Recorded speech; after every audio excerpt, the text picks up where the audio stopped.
अब देखिए यहाँ पर कुछ प्रश्नों के उत्तर है। सीमा के पापा उनकी नानी को अखबार जोर जोर से पढ़कर सुनाते हैं।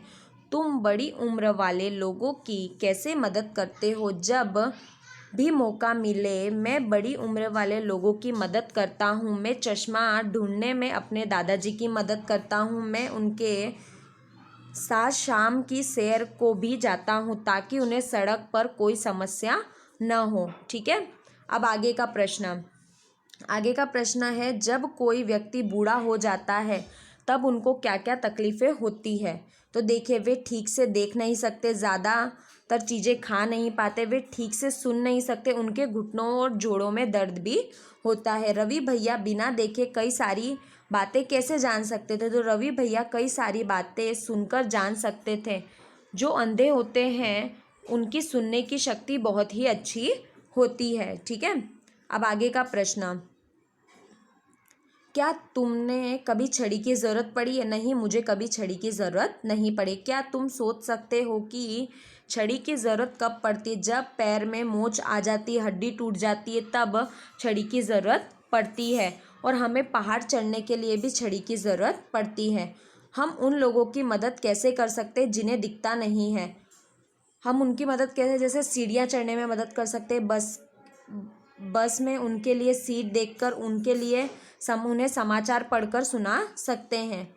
क्या तुम्हारे परिवार में कोई ऐसा सदस्य है जो देख, बोल या सुन नहीं सकता? क्या तुम किसी ऐसे व्यक्ति को जानते हो? इनके काम में लोग कैसे मदद करते हैं? ठीक है, चलिए अब उत्तर है यहाँ पे। मेरे परिवार में ऐसा कोई सदस्य नहीं है जो देख, बोल या सुन नहीं सकता। मेरे पड़ोस में एक अंकल है जो बोल नहीं पाते। वह मूकबंदिया के स्कूल में जाते हैं। हम लोग खेल के मैदान में उनके साथ आसान खेल खेलते हैं। ठीक है, अब चलिए आगे। आँख मिचोली। समूह में एक बच्चा अपनी आँख पर पट्टी बांधे और फिर बाकी बच्चे एक एक करके चुपचाप उस बच्चे के पास आए।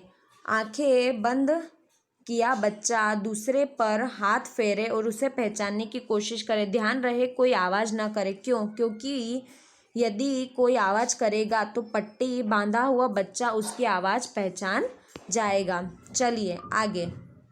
कितने बच्चे छूकर पहचान सकते हैं? 2। कितने बच्चे आवाज़ सुनकर पहचान सकते हैं? 4। दोनों में से क्या ज़्यादा आसान है? आवाज़ सुनकर पहचानना ज़्यादा आसान है।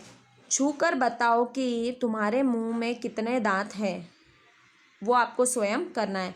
क्या क्या चीज़ों में तुम केवल छूकर जान सकते हो? तो कपड़े, ग्लास, लोहा, लकड़ी, मिट्टी, ये सारी चीज़ें आपको लिखनी है। ठीक है, अब आगे हमको बताया है यहाँ पे, आँख बंद करके बैठे और सुने कि किस किस की आवाज़ें सुनाई देती है, किन लोगों की आहट सुनाई देती है। तो ये आपको स्वयं करना है। केवल सुनकर क्या जान सकते हो? किसी व्यक्ति को, जानवर को पहचान सकते हो? केवल सुनकर हम अपने करीबी लोगों तथा कुछ जानवर को ही पहचान सकते हैं। ठीक है, अब यहाँ पर ये सारे के सारे प्रश्नोत्तर ख़त्म होते हैं।